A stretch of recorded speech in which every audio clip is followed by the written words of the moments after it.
रहीम। आज जो मैंने एक वाक़या सुना था, सच्चा वाक़या जी, तो 1935 का वाक़या ये। और ये इसमें क्या कहते हैं, अल्लाह के जो नेक बंदे होते हैं ना, साहबा वली, आज के दौर में शहीद, वो हमेशा अमर रहते हैं। मौत नहीं उनको होती है। मौत तो है ही नहीं, बल्कि इंतकाल है, इंसान का इंतकाल। पहले हमारी रूहें आलम अरवा में थी, माँ के पेट में, कब्र के पेट में, दुनिया के पेट में। इसी तरह फिर वो हमारी रूह आलम बरज़ख में चली जाएंगी। तो इंसान तो मरता नहीं है, फिर मरने के बाद क़यामत वाले दिन जज़ा सज़ा होगा। तो एक सच्चा वाक़या है इराक़ का 1935 का है, वो आप लोग ख़ुद उसको सुने और सुन के जनाब आप मेरे चैनल को सब्सक्राइब, लाइक और कमेंट्स करें, बड़ी मेहरबानी होगी। बड़ा आपको जनाब ईमान ताज़ा होगा, आपका रूह परवर है। कुरान मजीद की जितनी बातें आती हैं वो हिकमत और बसीरत से और जनाब दनाई से, सच्चाई से भरी पड़ी है। उसमें किसी की तहमीद और दलील की कोई ज़रूरत नहीं है। बात सोचते हैं कुरान में किस्सा किस्से नहीं होते, ये बल्कि फैक्ट हैं, as a matter of fact. हकीकत में हकीकत है, ये सही पर मबना है। तो अल्लाह एक एब्सोल्युटली अथॉरिटी है। अल्लाह के कारखाने कुदरत में किसी चीज़ की भी वो हम कमी बेशी या नुक्स नहीं निकाल सकते। तो ये मुलाजा फरमाइए, देखिए ये एक वीडियो में 1935 की बात है और इलाका और मुकाम है इराक़ का। जब एक दिन वाली इराक़ को अपने ख्वाब में एक सहाबी इकराम जो है वो नज़र आते हैं, जिनका नाम हुज़ैफ़ा बिन यमान रज़ियल्लाहु ताला अन्हु है। याद रहे वो सहाबी हैं जिन्होंने बैत उक़बा सानी में रसूल पाक सल्लल्लाहु अलैहि वसल्लम के हाथ पर बैत की। और वो उस वाली इराक़ के ख्वाब में आकर ये कहते हैं कि हमारी कब्रों को किसी और जगह पर मुंतकिल कर दो, क्योंकि दजला का पानी हमें तंग कर रहा है। वाली इराक़ ख्वाब में ये देखता है ख्वाब और नज़रअंदाज कर देता है, क्योंकि दुनिया परस्त या फिर बाज़ औक़ात हम लोग इस तरह की बातों को इतनी अहमियत नहीं दे पाते। अगले दिन फिर उसे ख्वाब में इसी तरह से हज़रत हुज़ैफ़ा बिन यमान आके अपना तारुफ़ कराते हैं और बताते हैं कि मेरे भाई जाबिर बिन अब्दुल्ला को दजला के पानी से ज़्यादा तकलीफ़ हो रही है, हमारी कब्रों को दजला के किनारे से कहीं और मुंतकिल कर दो, क्योंकि दजला का पानी हमें तंग कर रहा है। उस ख्वाब को फिर एक ख्वाब समझकर नज़रअंदाज कर दिया जाता है। या शायद शैतान या शायद दुनिया अपने अंदर इतनी कशिश रखती है कि यह ख्वाब उनके जहन से निकल जाता है और वो इस तरफ ध्यान नहीं दे पाते। तीसरे दिन फिर यही सूरत हाल होती है और फिर हुज़ैफ़ा बिन यमान रज़ियल्लाहु ताला अन्हु ख्वाब में आते हैं और कहते हैं कि कब्र की मुंतकिली कर दी जाए, क्योंकि दजला का पानी उन्हें तंग कर रहा है। जब 3 दिन तक उस ख्वाब का कोई असर नहीं होता, तो चौथे दिन वाली इराक़ क्या देखता है कि मुफ्ती आज़म जो है इराक़ के, वो तशरीफ़ लाए हैं, आते हैं। वो पूछते हैं क्या हुआ। उन्होंने कहा कि मेरे ख्वाब में इस तरह से सहाबी रसूल सल्लल्लाहु अलैहि वसल्लम आए हैं और उन्होंने ये हुक्म दिया है।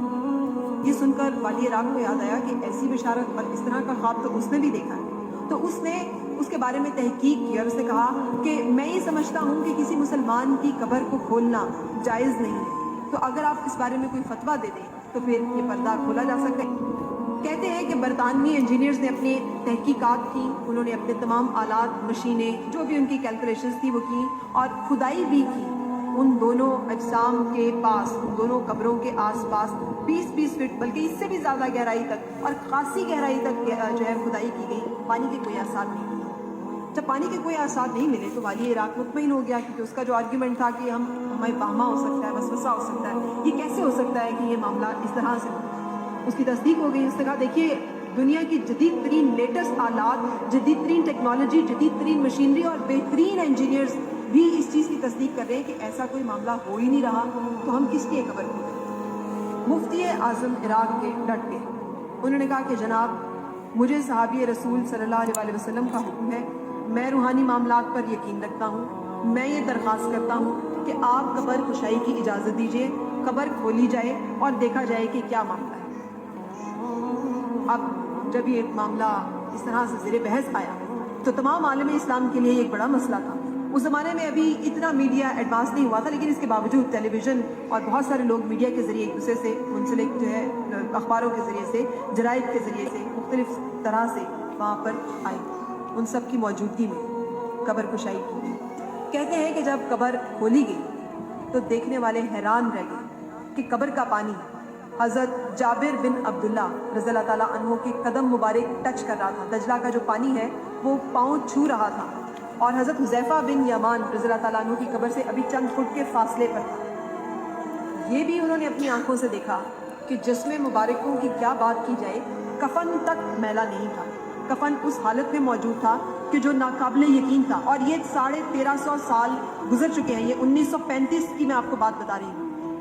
تو ایک جاپانی رپورٹر نے وہاں پہ لکھا کہ میں نے جو اپنی آنکھوں سے دیکھا ہے میں یہ بیان نہیں کر سکتا، اور آج مجھے اس خدائے واحد پر یقین آ گیا ہے کہ جس کے ماننے والے زمین جو ہے ان کو نہیں کھاتی، جس کے ماننے والوں کے ساتھ اس طرح کا معاملہ ہوتا ہے کہ طبعی اصول ان کے اوپر لاگو نہیں ہوتے، اس رب کو آپ طبعی اصول اور قوانین کے ذریعے سے کیسے سمجھ سکتے ہیں جس کے بندوں کے اوپر وہ طبعی قوانین جو ہے وہ لاگو نہیں ہوتے۔ کہتے ہیں کہ حضرت جابر بن عبداللہ رضی اللہ تعالیٰ عنہ کی آنکھیں کھلی تھیں، حضرت حذیفہ بن یمان رضی اللہ تعالیٰ عنہ کی آنکھیں بند تھیں۔ دونوں کے چہرے، دونوں کے اجسام بالکل ایسے تھے کہ جیسے ابھی ابھی انہیں دفنایا گیا ہے۔ اور حضرت جابر بن عبداللہ رضی اللہ تعالیٰ عنہ کی آنکھیں جو کھلی ہوئی تھیں وہ اتنی چمک اور اتنی دلکشی اپنے اندر لیے ہوئی تھیں جیسے کسی بہت مسحور کن، جیسے بہت خوبصورت کسی چیز کو آدمی دیکھ رہا ہو۔ اور اسی جاپانی رپورٹر نے یہ بھی لکھا کہ واللہ میں نے آج تک کسی زندہ انسان کی آنکھوں میں بھی وہ چمک اور وہ خوبصورتی نہیں دیکھی جو میں نے اس وقت ایک صحابی رسول صلی اللہ علیہ وسلم کی آنکھوں میں دیکھی۔ یہ واقعہ رپورٹ کیا گیا۔ جو عینی شاہدین تھے ان میں زیادہ تر لوگ یہودی تھے، زیادہ تر لوگ نصارہ تھے، کرسچنز تھے، بہت سارے لوگ مشرف با اسلام ہوئے۔ میں نے یہ واقعہ اس لیے کوٹ کیا کہ ہم لوگ یوم آخرت، عذاب قبر اور یہ دنیاوی معاملات جہاں پر کہ ہماری آنکھ سے اوجھل معاملات ہوتے ہیں اس کے اوپر یقین لانے میں، اعتقاد کرنے میں بعض اوقات کمزوری دکھاتے ہیں۔ یقین کامل رہے کہ اللہ کے سوا اور کوئی رب نہیں، اور ایک دن ہم نے اپنے رب کے حضور پیش ہونا ہے اور اپنے اعمال کا جواب دینا ہے۔ اللہ تعالیٰ مجھے اور آپ کو اس دن سرخرو کرے، آمین۔ ہاں میرے بھائیوں، یہ آپ کو حکایت سچی کہانی پسند آئی ہوگی، اور اسی پہ جناب دیکھیں اور عمل کریں اور سوچیں، آخرت پر عمل کریں۔ اور اسی پہ میں اکتفا چاہتا ہوں، اپنے گھر والوں کا خیال رکھیں۔ ملتے ہیں انشاءاللہ نیکسٹ ویڈیو کے ساتھ۔ السلام علیکم ورحمۃ اللہ وبرکاتہ۔ پاکستان زندہ باد۔